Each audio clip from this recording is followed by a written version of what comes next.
ഹേ മക്കളെ, നമ്മൾ കിടിലമായിട്ട് ഇന്ന് പ്രിന്റ് കൾച്ചറിലെ വേറൊരു കൺസെപ്റ്റ് എന്താണ് നമ്മൾ കണ്ടു. ഗുട്ടൻബർഗിന്റെ ഒരു സാധനം കണ്ടു. ഗുട്ടൻബർഗ് ആണ് എന്തുണ്ട് പ്രിന്റിംഗ് പ്രസ് ഉണ്ടാക്കിയത് നമ്മൾ കണ്ടു. അങ്ങനെ പ്രിന്റിംഗ് പ്രസ് ഉണ്ടായപ്പോൾ എന്തിലേക്ക് അത് നയിച്ചു നമ്മൾ കണ്ടു? പ്രിന്റിംഗ് റെവല്യൂഷനിലേക്ക് നയിച്ചത് കണ്ടു. അപ്പൊ നമ്മൾ ഇവിടെ ഒരു ഇമ്പോർട്ടന്റ് പോയിന്റ് വരികയാണ്. എങ്ങനെയാണ് ആ പ്രിന്റിംഗ് റെവല്യൂഷൻ, അതിന്റെ ഇമ്പാക്ട് എന്താണ്, അതിന്റെ ഇമ്പാക്ട് എന്താന്ന് നോക്കണം മക്കളെ. അത് ഏറ്റവും ഇമ്പോർട്ടന്റ് ആയിട്ടുള്ള കാര്യമാണ്. നോക്കിയേ, എ ന്യൂ റീഡിംഗ് പബ്ലിക് ഉണ്ടാവുകയാണ്. ഒരു പുത്തനായിട്ടുള്ള ഒരു റീഡിംഗ് പബ്ലിക് ഉണ്ടായിട്ട് വരികയാണ്. ഓക്കെ, ആളുകൾ വായനാശീലം തുടങ്ങിയിട്ട് ആ വായനാശീലം കൂടി വന്നിട്ട് ആളുകളെല്ലാം ഒരു കൂട്ടമായിട്ട് ഇരുന്നിട്ട് എന്താണ് ആ ഒരു റീഡിംഗ് പബ്ലിക്, ഒരു കൂട്ടായ്മ, നമ്മൾ ലൈബ്രറിയിലൊക്കെ കാണുന്ന പോലെ ഒരു കൂട്ടായ്മ ഉണ്ടാവുകയാണ്. അങ്ങനെ ഉണ്ടായപ്പോൾ നോക്കിയ മക്കളെ, before the printing press reading was restricted to a limited population. ആദ്യ കാലങ്ങളിൽ എന്താണ് കുറച്ച് ആളുകളുടെ കയ്യിൽ മാത്രമേ എന്ത് സംഭവിച്ചിട്ടുണ്ടായിരുന്നുള്ളൂ? വായന എന്ന് പറഞ്ഞിട്ടുള്ള ആ ഒരു ബുക്ക് എന്ന് പറഞ്ഞിട്ടുള്ള സാധനം കിട്ടുന്നുണ്ടായിരുന്നുള്ളൂ. സ്വാഭാവികമായിട്ടും വായന അവരിൽ മാത്രം ഒതുങ്ങി നിന്നു, കുറച്ച് ആളുകളുടെ കയ്യിൽ. നോക്കിയ മക്കളെ, limited population. But books were expensive and limited number of copies. അതേപോലെ തന്നെ അവിടെ എന്തായിരുന്നു? ആ പുസ്തകങ്ങളൊക്കെ കിട്ടണമെങ്കിൽ എക്സ്പെൻസീവ് ആയിരുന്നു. ഓക്കെ, അതുപോലെ കോപ്പീസ് വളരെ ചുരുക്കമായിരുന്നു. നോക്കി, അങ്ങനെയൊക്കെ സംഭവിച്ചപ്പോൾ ഓർഡിനറി പീപ്പിളിന് എന്ത് സംഭവിച്ചു? വായിക്കാനുള്ള അവകാശം കിട്ടിയില്ല. കുറച്ച് ആളുകളുടെ പൈസയുള്ള ആളുകൾക്ക് വന്ന വെൽത്തി പീപ്പിൾ, നമ്മൾ അരിസ്റ്റോക്രാറ്റ്സ് എന്നൊക്കെ പറയില്ലേ, വെൽത്തി പീപ്പിൾസിന് മാത്രമേ എന്ത് സംഭവിച്ചുള്ളൂ? പീപ്പിളിന് മാത്രമേ എന്ത് സംഭവിച്ചുള്ളൂ?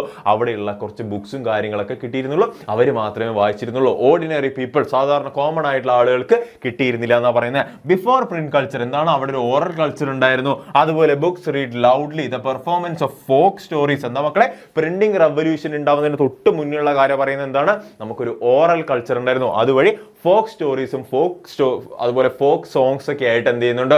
ആളുകൾ കഥകൾ കമ്മ്യൂണിക്കേറ്റ് ചെയ്തിട്ടുണ്ടായിരുന്നു ഓർഡിനറി പീപ്പിളിന്റെ ഇടയിലാണ് കേട്ടോ. നോക്കിയേ, after the printing press books, ആരാ പ്രിന്റിംഗ് പ്രസിന്റെ? ഗുട്ടൻബർഗ്. നോക്കിയേ, printing press books were cheaply available but not many could read them. എന്താണ്? ബുക്ക് പ്രിന്റിംഗ് റെവല്യൂഷൻ സംഭവിച്ചു. പ്രിന്റിംഗ് റെവല്യൂഷൻ സംഭവിച്ചതിന് ശേഷം ആളുകൾക്കെല്ലാം ബുക്കെല്ലാം ചീപ്പായിട്ട് കിട്ടാൻ തുടങ്ങിയപ്പോൾ ആളുകൾ വാങ്ങിക്കാൻ തുടങ്ങി. ബട്ട് ഒരു പ്രോബ്ലം ഉണ്ടായിരുന്നു. എന്താണ്? ആളുകളെല്ലാം എന്താ മക്കളെ? ആളുകളെല്ലാം ഇല്ലിറ്ററേറ്റ് ആയിരുന്നു. A large section of the society were illiterate. Okay, ആളുകൾക്ക് വായിക്കാനുള്ള കപ്പാസിറ്റി വന്നു, കാരണം ചീപ്പായിട്ട് പുസ്തകങ്ങൾ കിട്ടാൻ തുടങ്ങി. പക്ഷെ അവര് ഇല്ലിറ്ററേറ്റ് ആയിരുന്നു, വായനാശീലമില്ല, നിരക്ഷരരായിരുന്നു അല്ലേ. നോക്കിയാൽ അങ്ങനെ സംഭവിച്ചപ്പോൾ so the books were publish the format of pictures and illustrations. എന്താ പറയുന്നത്?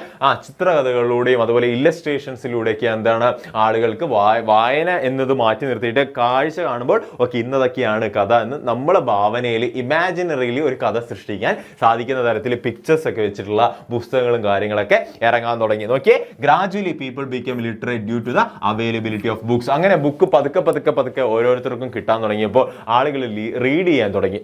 ഓക്കെ, അങ്ങനെ ആളുകൾ റീഡ് ചെയ്യാൻ തുടങ്ങി. കുറച്ചു കാലം കഴിഞ്ഞപ്പോൾ ആളുകൾ ലിറ്ററേറ്റ് ആവാൻ തുടങ്ങി. നിരക്ഷരിൽ നിന്ന് മാറിയിട്ട് നമ്മൾ പഠിക്കാനുള്ള വിദ്യാഭ്യാസം നേടുന്ന ആ ഒരു അവസ്ഥയിലേക്ക് ആളുകൾ കിട്ടാൻ തുടങ്ങി. വായനാശീലം വരാൻ തുടങ്ങി, റീഡിങ് ഹാബിറ്റ് വരാൻ തുടങ്ങി. അങ്ങനെയാണ് നമ്മൾ തൊട്ട് മുന്നേ കണ്ടിട്ടുള്ള എന്താണ്? എ ന്യൂ റീഡിംഗ് പബ്ലിക് ഉണ്ടാവാൻ തുടങ്ങിയത്.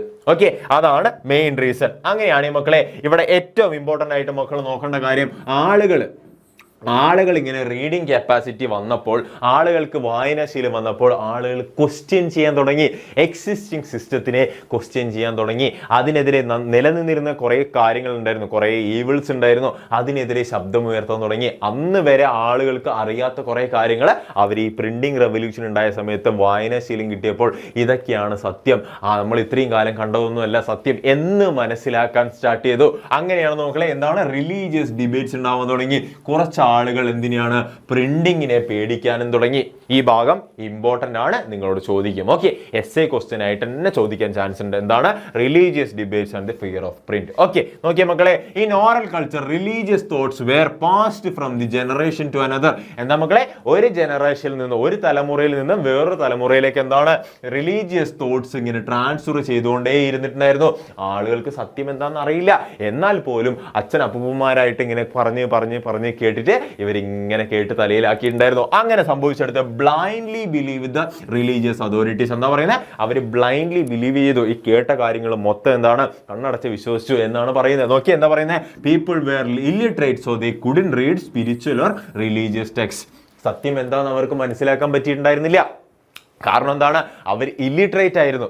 അങ്ങനെ ഇല്ലിറ്ററേറ്റ് ആയിരുന്ന സമയത്ത് അവർക്ക് സ്പിരിച്വൽ ആയിട്ടുള്ള അതുപോലെ റിലീജിയസ് ടെക്സ്റ്റ്സ് ഒന്നും വായിക്കാനുള്ള കഴിവില്ലായിരുന്നു. സ്വാഭാവികമായിട്ടും കേൾക്കുന്ന കാര്യങ്ങൾ കണ്ണുടച്ച് വിശ്വസിക്കുക, കണ്ണുമടച്ച് കഴിക്കുക എന്നുള്ള അവസ്ഥയായിരുന്നു ഉണ്ടായിരുന്നത്. ഓക്കെ, അങ്ങനെ മാറ്റം സംഭവിച്ചത് എപ്പോഴാണ്? പ്രിന്റിംഗ് റെവല്യൂഷൻ വന്ന സമയത്ത് അല്ലേ? നോക്കിയ മക്കളെ, but after the print culture people can read and they become aware. ആളുകൾ വായിക്കാൻ തുടങ്ങി, ആളുകൾക്ക് മനസ്സിലാവാൻ തുടങ്ങി നമ്മൾ ഇത്രയും കാലം കേട്ടതൊക്കെ നുണയായിരുന്നു, നമ്മൾ മൈ ഹോൾ ലൈഫ് വാസ് ലൈ എന്ന് പറയുന്ന പോലെ എന്താണ്, അതുപോലെ സിമ്പിൾ ആയിട്ടുള്ള സാധനമാണ് അല്ലേ? എന്താണ്, ആളുകൾക്ക് മനസ്സിലാവാൻ തുടങ്ങി നമ്മൾ ഇത്രയും കാലം കേട്ടതും കണ്ടതൊക്കെ മിഥ്യയായിരുന്നു, എന്താണ്, ഫോൾസ് ആയിരുന്നു മനസ്സിലാക്കാൻ തുടങ്ങി. So they published and debated about their perception of religious matters. അവരെന്ത് ചെയ്തു?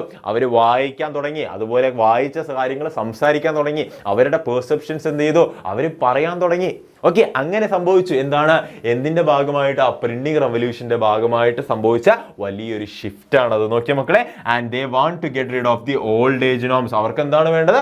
Old age norms. കാലങ്ങളായിട്ട് നിലനിന്നിരുന്ന അത്തരം മോശമായിട്ടുള്ള നോംസിനൊക്കെ എടുത്തു കളയാം എന്നതായിരുന്നു ഒരു പുതിയ ആളുകൾ ഇതിനെ ക്വസ്റ്റ്യൻ ചെയ്ത റിലീജിയസ് ആയിട്ടുള്ള കാര്യങ്ങളെ ക്വസ്റ്റ്യൻ ചെയ്യാൻ തുടങ്ങിയിട്ടുള്ള ആ ഒരു പബ്ലിക്, ആ ഒരു ഗ്രൂപ്പ് ഓഫ് ആളുകൾക്ക് വേണ്ടത് ഓൾഡ് ഏജ് ആയിട്ടുള്ള നോംസിനെ എടുത്ത് ദൂരെ കളയുക. നോക്കിയാൽ this led to the fear of print matter. എന്താണ് ഇത്? കുറച്ച് ആളുകൾക്ക് കുറച്ച് ആളുകൾ എന്ത് ചെയ്തു? ഇങ്ങനെ റിലീജിയസ് മാറ്റേഴ്സിനെ ചോദ്യം ചെയ്യാൻ തുടങ്ങിയപ്പോൾ വേറെ കുറച്ച് ആളുകൾക്ക് അതിനെ പേടിയാവാൻ തുടങ്ങി.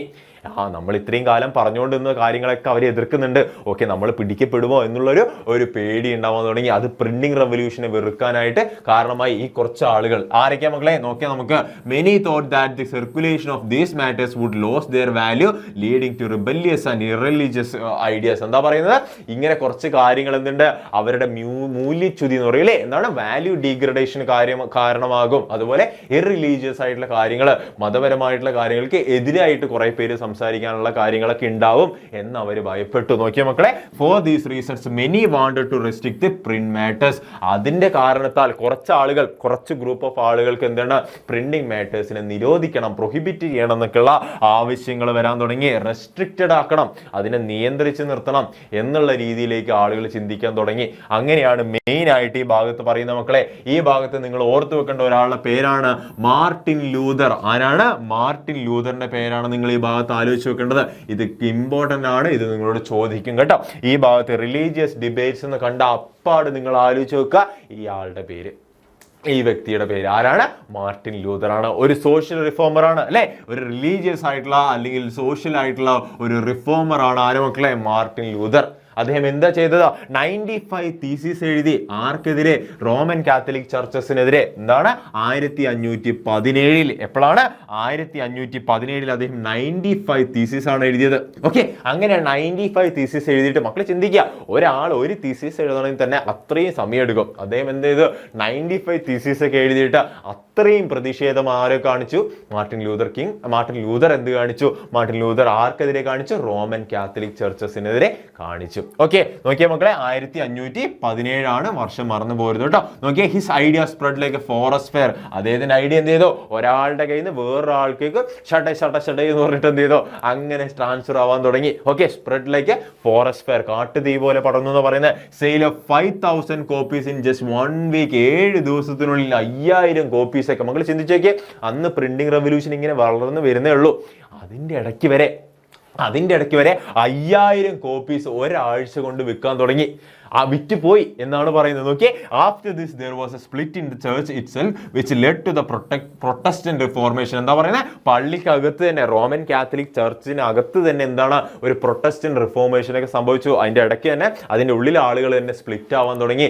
ഈ പറയുന്ന മാർട്ടിൻ ലൂതർ പറയുന്ന കാര്യങ്ങളെ സപ്പോർട്ട് ചെയ്തുകൊണ്ടും അതിനെ എതിർത്തുകൊണ്ടും തന്നെ അതിന്റെ അകത്ത് തന്നെ എന്തുണ്ട്, ഒരു പരിവർത്തനം സംഭവിക്കുകയാണ് റോമൻ കാത്തലിക് ചർച്ചസിനിടയിൽ. നോക്കിയേ, the print of the ultimate gift. ചിലപ്പോൾ 1 വേർഡ് ചോദിക്കട്ടോ, ഇത് ആരാണ് പറഞ്ഞെന്ന് ചോദിച്ചാൽ മക്കൾ ആൻസർ കൊടുക്കണം, മാർട്ടിൻ ലൂതർ ആണ്. ഓക്കെ, എന്താണ്? Print as the ultimate gift of God and the greatest one. Print ആണ് ദൈവത്തിന്റെ ഏറ്റവും വലിയ ഗിഫ്റ്റ് എന്ന് പറയാണ്. ആര് പറയാണ്? മാർട്ടിൻ ലൂതർ പറയാണ്. ഓക്കെ, ഓർത്ത് വെക്കണേ മക്കൾ. അത് ഓർത്ത് വെച്ചിട്ടില്ലെങ്കിൽ നിങ്ങൾക്ക് മനസ്സിലാവില്ല. ഈ ഭാഗത്ത് ഒരാളുടെയും കൂടെ നിങ്ങൾ നോക്കുക, മെനോക്യോ. ആരാണ്? മെനോക്യോ. സാധാരണ ആളുകളായിട്ടുള്ള പ്രിന്റിംഗ് റെവല്യൂഷൻ വന്നപ്പോൾ മാർട്ടിൻ ലൂതറിനെ പോലുള്ള സോഷ്യൽ റിഫോംസ്, റിലീജിയസ് റിഫോമേഴ്സ് മാത്രമല്ല സാധാരണ ആളുകൾ വരെ എന്ത് ചെയ്തു, സ്വന്തമായിട്ട് കാര്യങ്ങളെ ഇന്റർപ്രറ്റ് ചെയ്യാൻ തുടങ്ങി. അങ്ങനെ ഇന്റർപ്രറ്റ് ചെയ്യുമ്പോൾ സ്വാഭാവികമായിട്ട് അവരെന്താണ് അവരുടെ വ്യൂസും അവരുടെ പെർസെപ്ഷൻസ് ഒക്കെ എന്താണ് ആളുകൾക്ക് കൊടുക്കാൻ തുടങ്ങി. ഈ മെനോക്കി എന്ന് പറഞ്ഞ ആള് ഒരു മില്ലർ ആയിരുന്നു ഇറ്റലിയിൽ. അദ്ദേഹം എന്ത് ചെയ്തു, ദൈവത്തിന് നിശിതമായിട്ട് വിമർശിക്കുകയാണ് ചെയ്യുന്നത്. അതൊന്നും ആർക്കും ഇഷ്ടാവുന്നില്ല, അതൊന്നും റോമൻ കാത്തലിക് ചർച്ചസിന് ഇഷ്ടാവുന്നില്ല. അവരെന്ത് ചെയ്തു, അദ്ദേഹത്തെ എക്സിക്യൂട്ട് ചെയ്തു. 1588 അങ്ങനെ ചർച്ച ഒരു കാര്യം തീരുമാനിക്കുകയാണ്, എന്താണ് പ്രൊഹിബിറ്റഡ് ബുക്സിന്റെ ഒരു ഇൻഡെക്സ് നമുക്ക് ഇറക്കാം. ആ ഇൻഡെക്സ് പ്രകാരം മാത്രമേ ഇനിയുള്ള ബുക്സ് നമുക്ക് കൊടുക്കാൻ പാടുള്ളൂ, ആളുകൾ വായിക്കാൻ പാടുള്ളൂ എന്ന് ആര് തീരുമാനിക്കുകയാണ്? റോമൻ കാത്തലിക് ചർച്ച് തീരുമാനിക്കുകയാണ്. ഓക്കെ, ഇത് എന്തിലേക്ക് നയിച്ചു മക്കളെ? ഇത് വീണ്ടും പ്രശ്നത്തിലേക്ക് നയിച്ചത് അല്ലേ? അതിനുശേഷം എന്താ റിനൈസൻസ് ഒക്കെ ഉണ്ടാവാൻ തുടങ്ങി, നവോത്ഥാനമൊക്കെ ഉണ്ടാവും. നമുക്കത് പഠിക്കാനില്ല, എന്നാലും സാറ് പറഞ്ഞു എന്നുള്ളൂ. അതിന്റെ മെയിൻ ആയിട്ടുള്ള കാര്യം റീഡിംഗ് മാനേജ് വരുന്നുണ്ട്. അത് മക്കൾ അതിലേക്കൊന്നും പോണ്ട. ഇത് ജസ്റ്റ് ഇത് രണ്ട് കാര്യങ്ങൾ മക്കൾ ഓർത്ത് വെക്കുക. എന്താണ് നമ്മൾ കൃത്യമായിട്ട് പറയുന്നുണ്ട്, റിലീജിയസ് ഡിബേറ്റ്സ് എന്താന്ന് പറയുന്നുണ്ട്, the role of Martin Luther എന്താന്ന് പറയുന്നുണ്ട്. ഈ രണ്ട് കാര്യങ്ങൾ കൃത്യമായിട്ട് പഠിക്കുക. പ്രിന്റിംഗ് റെവല്യൂഷന്റെ ഇമ്പാക്ട്സ് ആണ് ഇതൊക്കെ. എന്താണ് പ്രിന്റിംഗ് റെവല്യൂഷന്റെ ഗുട്ടൻബർഗ് കണ്ടുപിടിച്ച് ആ പ്രിന്റിംഗ് പ്രസ് സ്റ്റാർട്ട് ചെയ്തിട്ട് ഡെവലപ്പായി വന്നിട്ട് അതിൻ്റെ ഇടയിൽ സംഭവിച്ചിട്ടുള്ള ഇമ്പാക്റ്റുകളാണ് പറയുന്നത്. ഇത് ചോദിച്ചാൽ എക്സാമിന് നിങ്ങൾ എഴുതാൻ പറ്റണം, എല്ലാവർക്കും എഴുതാൻ പറ്റിയേ പറ്റുള്ളൂ. ഓക്കെ, സെറ്റാണ്. അങ്ങനെയാണെങ്കിൽ നന്നായിട്ട് പഠിക്കുക, അടിപൊളിയാക്കുക.